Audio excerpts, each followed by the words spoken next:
Hello, my name is Sean Martin, and I am with the Coalition to Save Aunt Fanny's Cabin. Today, we will be talking about Fanny Williams, her legacy, and the cabin, and the many, many reasons why the cabin should be saved. This is a compilation of historical information and images to garner support for the preservation of the spirit and presence of Aunt Fanny's cabin. So we always start this presentation with, "We need your help." The city of Smyrna voted to relinquish, relocate, demolish Aunt Fanny's cabin to a third-party group through an RFP process. And so what our work is to raise public awareness so that people understand the real and true and complete history of Aunt Fanny's cabin so that the negative stigma that's associated with this cabin will be cleared up.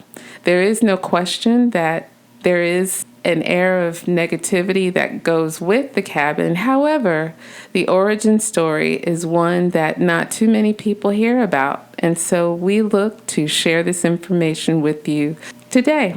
So I'd like to start off with how I came into Aunt Fanny. Fanny Williams was a pioneer in the Smyrna community. And basically, she was a woman who was determined to help her community at all means necessary, whatever it took. I had a Toastmasters assignment where I had to assume the character of a historical figure, and I thought that she was the perfect person to do, a person to emulate, to write a speech towards. I had to understand where she was coming from, her contributions to society, and to send a message. And so I went to work, tried to research her background, and unfortunately there was not much available.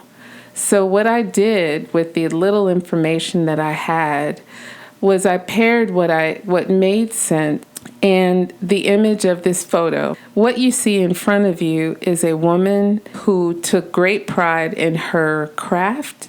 She took great pride in what she did, how she moved through the space of the cabin. You could just look at the creases in her apron that are so sharp that you could cut a finger on it, or the shine to her shoes, or the swollen ankles.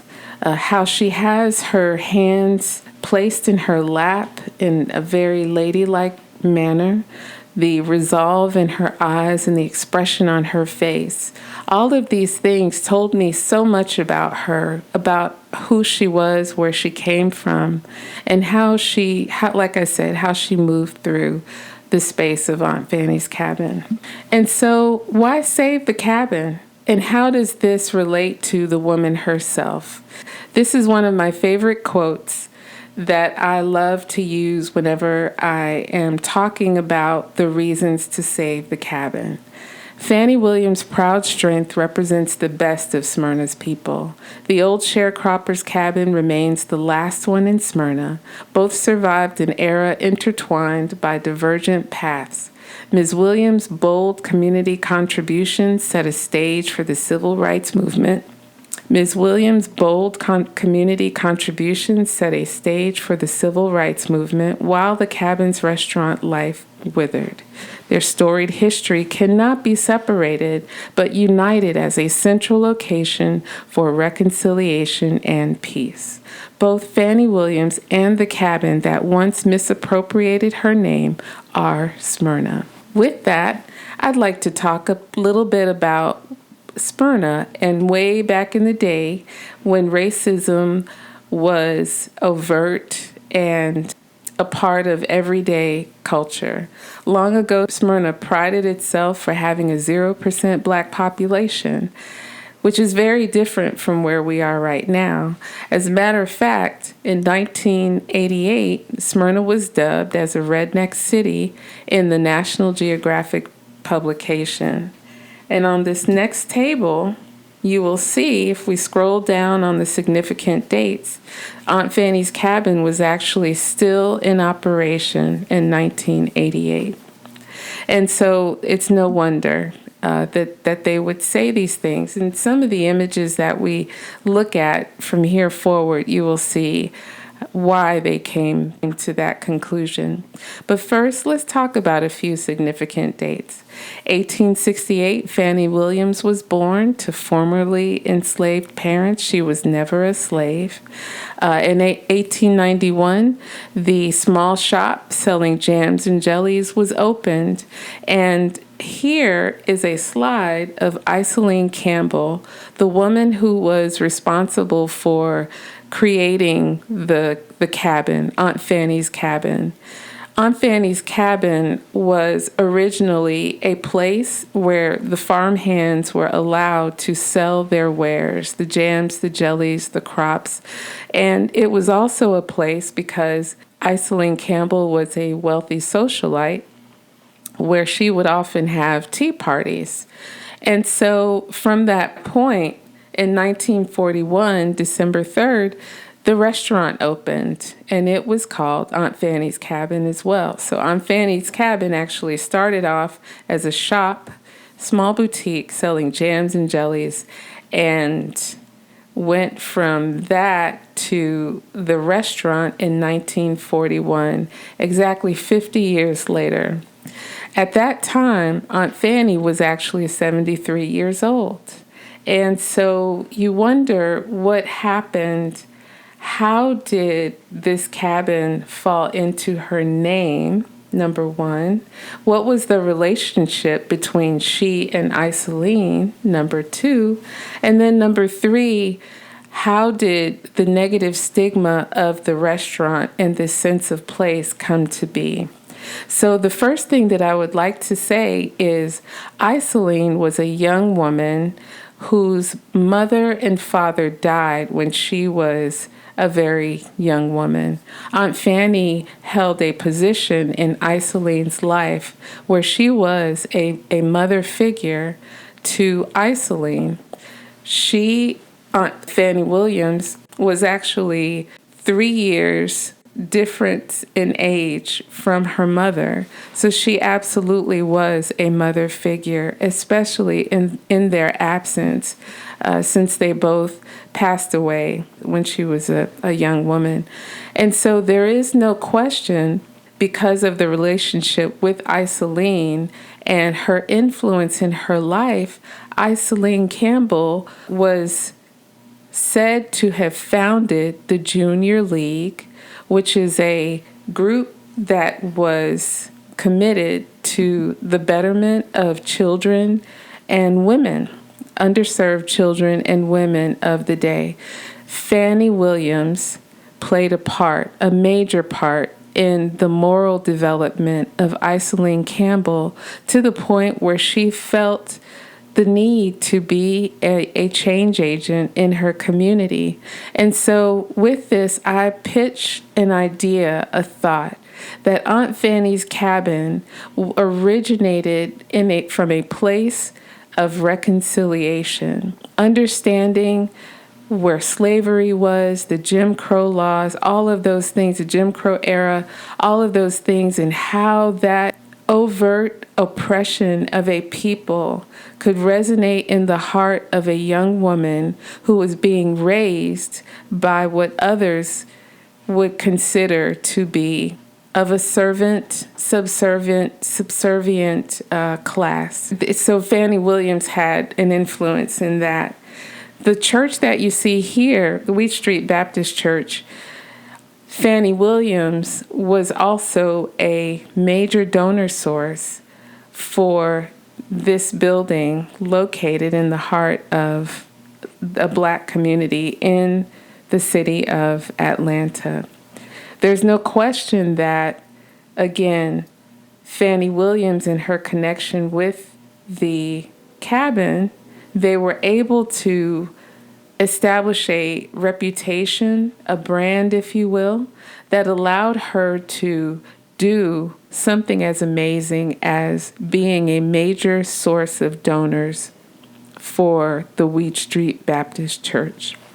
In addition, she was also a major donor source of fundraising for the Cobb Cooperative, which is Cobb's first Black hospital. And if you could imagine, again, that would be 1948. At that time, Blacks would be turned away from receiving the kind of medical care that they deserved. And so what she did was she inserted herself again into a need and made it happen. And so with that, a year later, she passed away, and Aunt Fanny's cabin continued. Some of the images here are from the cabin's early beginnings, and the cabin actually sat off of Campbell Road near the border of Smyrna. These are some excerpts from articles that we have collected, and from here we have a slide that shows what the boys in the cabin actually looked like. And it's important to show these images because there's so much negative history that goes along with this story. What happens is the boys with the menu boards, the very reason why the city of Smyrna wants to get rid of this building, that era did not happen when Fanny Williams was alive. This image actually shows what those boys looked like when she was still alive.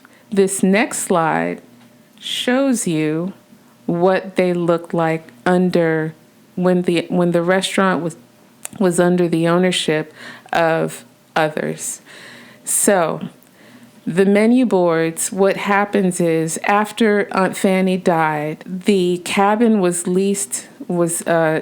sold shortly after that to another person, and they enacted some things in the restaurant that were unbecoming to both Isoline and Fanny Williams.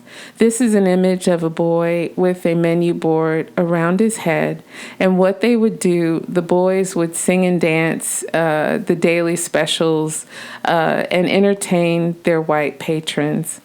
The restaurant, to me, in my eyes, Disneyfied, a derivative of the word or the place Disney. It created a space where the old Dixie South was celebrated. And so this was a place that actually became very popular. People were coming from all over the nation to partake in this awesome entertainment. There's another picture of a boy with the menu boards around his head, catering to his white patrons. And again, these are negative images and the sole reasons why the city wants to remove the building. This is the menu boards a little later on in the life of the restaurant. No more holes through the boards, but just menu boards that would be carried around. And so that little bit of paraphernalia here from the cabin. This is an article that was published when Aunt Fanny's Cabin, the restaurant, actually came to be. If you notice the date, 1941, Aunt Fanny was, I believe, in her 70s at the time, and it was a successful restaurant. These are some images of the plans when the building was right around the World War II. So you see some of the expansion from the sharecroppers' cabin, and these are some images of the elevations. And this right here, this is the money shot. I call this the money shot because in all of my reading, I read where she was the major donor source for these two initiatives, but had no idea that the power of this image, how floored I would be just looking at it. because when I see this image, I see my mom, I see my auntie, I see my grandmother, I see all the Black women who live in their communities with one foot in white corporate America and with the other foot solidly ingrained in their communities, making a difference either in their households or beyond in their communities. So this shot is Aunt Fanny at a groundbreaking for the first Black hospital called the Cobb Cooperative, which was located in Marietta. And so this was an indication and proof to me that she was an effective leader. She made things happen. And there's no question, again, if we go back to the origin story of Aunt Fanny's Cabin, there is some level of reconciliation in the origin of Aunt Fanny's Cabin that enabled this Black woman who was born years after slavery ended to accomplish the things that she had. And what that means is she used her brand as Aunt Fanny to garner the donations she needed to accomplish the two major initiatives, the construction of the Wheat Street Baptist Church, as well as the first Black hospital. And this is the history that not a lot of people know about. And this is the important history. When I think about my children, when I think of my kids and the things that they are seeking to do in life, this one image is an image of you can do all things if you put your heart and mind and your soul into it. And I truly believe that that is what Fanny Williams represented. And so what is Smyrna today? Today, Smyrna is actually what I would call a success story, where originally we talked about how Smyrna prided itself in being a 0% Black population, where today it is actually a majority city, where the white population is less than the rest of the nationalities.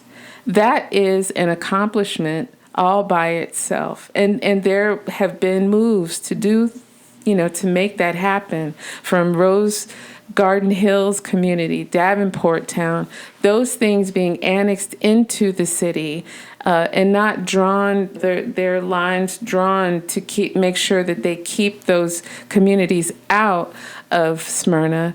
They were included somewhere, I think, in the not sure, 60s, maybe 70s. But we also passed a non-discrimination ordinance, which the ordinance specifically protects against discrimination by race, color, religion, national origin, sex, sexual orientation, so forth and so on.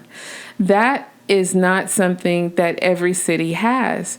But this is, again, a testament to Smyrna's willingness to want to be a diverse community that is unashamed of the entire makeup of our beautiful city. And then finally, we have Smyrna approves the resolution to denounce racism after the killing of George Floyd.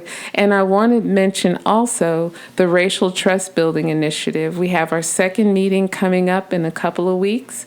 And this is something that is modeled after LaGrange, Georgia, where it brings the community together to talk about the dynamics, what happens when you are discriminated against, or what are those voids in your understanding of the other race, so that it can bring people together. And Aunt Fanny's Cabin was the perfect place to do that and to have these types of conversations. So Smyrna wants to relinquish the building to a third party. We have until March 16th, 2022, the new deadline for the proposals. And so what does the cabin look like? Well, today it sits right next to our Smyrna History Museum, which happens to be the perfect location for Aunt Fanny's cabin. This is a view looking across Atlanta Road. The cabin sits right adjacent to the museum and is, again, the perfect location. This 132-year-old sharecropper cabin converted into a shop/restaurant has withstood the test of time from World War I, World War II, and all the storm issues, being moved and relocated to another location, the Depression era. This building represents a level of resilience that mirrors what the indomitable will of the human spirit looks like. It is a physical representation of what a culture could be, despite those things that continue to work and chew away at it. They say that there are structural issues. They should be repaired. They say that there are mold issues. They should be repaired. This building is still standing, and yet it is threatened to be removed. So, these pictures were taken January 25th, 2022. The building outside looks not as good as it does on the inside, but these are just some detailed photos of what the cabin looks like today. These are some shutters, standard construction from way back when. I believe these are the original windows. And this is what the interior looks like. So they claim that this building is structurally unsound, dilapidated structure. Ladies and gentlemen, I would beg to differ that this building actually looks pretty darn good to be 132 years old. So more images. This is an image of on the left here is an image of the original fireplace. The image on the right shows some of the original furniture that was in the house proper. We've got shiplap walls, which was a pretty standard construction type for that era. We've got a beadboard type ceiling system at the top, and you'll notice the windows in the background that show shelving that span across each window. I believe that these were shelves that put the wares of the farmhands, their jams, their jellies, their produce. This was what they considered as display shelving. So it definitely is a structure that served its purpose, and we definitely want it to stay. The image to the left is a temporary support wall that was placed there because the beams are actually falling or failing. Unfortunately, this temporary support wall was removed. We are trying desperately to get the city to put it back because there are cracks along where the top member spans from beam to beam. There is a crack in each one of those beams marching down the space. We feel like the city should at least go ahead and do that. Some of these images are just more details of what the inside of the space looks like. To the right is not the original fireplace. I was told that this fireplace was actually constructed after the building was placed here. But this is the fireplace that they want to remain here when or if the building goes away. So the city of Smyrna wants this fireplace that was constructed in the late 90s to be the final remnant of Aunt Fanny's cabin. So, and that part is lots of questions there. So the city of Smyrna says they don't do historic preservation. There is a Reed House restoration where the purchase price and the restoration price totaled $3.1 million. Totally different scale. And I love the quote that Mayor Max Bacon put in here in an article that announced its opening. It's a beautiful old house, and if not for us, it wouldn't be here, Bacon said. It's one of the oldest houses left in Smyrna. Redevelopment is good, but you need to save some of your history. And I underlined that last part because the cabin allows us the ability to see a reflection of where we came from. And without that reflection, we sort of lose our GPS system of just it constantly improving as a people, as a society. And so with that, I just wanted to share some of the estimated costs that came through in some of the companies that submitted proposals, and the what they propose to do in some instances is demo and then renovate. Another one is to keep and renovate. Another one is to demo and rebuild. And I think the first one by Lexden is actually demo and rebuild for $675,000.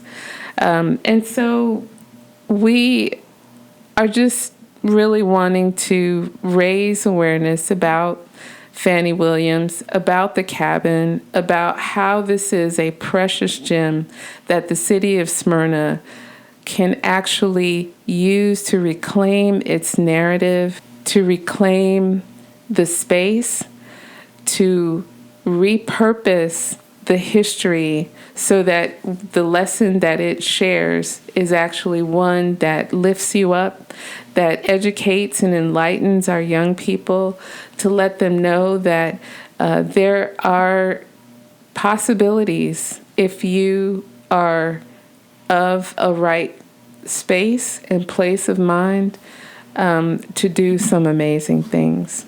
And so some of the potential opportunities we've identified could be place a proper marker on her grave at Southview Cemetery.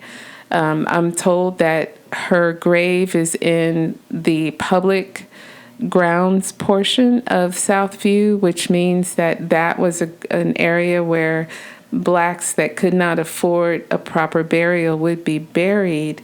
However, the care of that has been left to ruin, and unfortunately, the quality of the boxes that the bodies were buried in have caved in, is what I'm told. And so the likelihood of her grave still being intact and her marker still identifiable is close to nil. But we can do something about that. They offer a service that could help. City of Smyrna could add additional information to their website to share with citizens. Major corporations could fund a college scholarship like the Fanny Williams Culinary Scholarship. We could develop Fanny Williams Center for Justice and Reconciliation. Or we could develop the Fanny Williams Institute of Culinary Arts. And finally, which I think is the best option that involves the city, is to create a public-private partnership that speaks to the spirit of the people, this awesome origin story, and creating something that would be here and present for generations to come. And so with that, I want to say that it has been a pleasure sharing this presentation with you, and I hope that you would take the opportunity to consider where we've come, how far we've come as a people. And I pray that you are inspired by what you have heard, and hopes to encourage you to fight for those things that have meaning, have depth, that could add to our culture, our greater understanding of who we are and why we are. And if we can do that together as a people on one accord, I think we're winning. Thank you.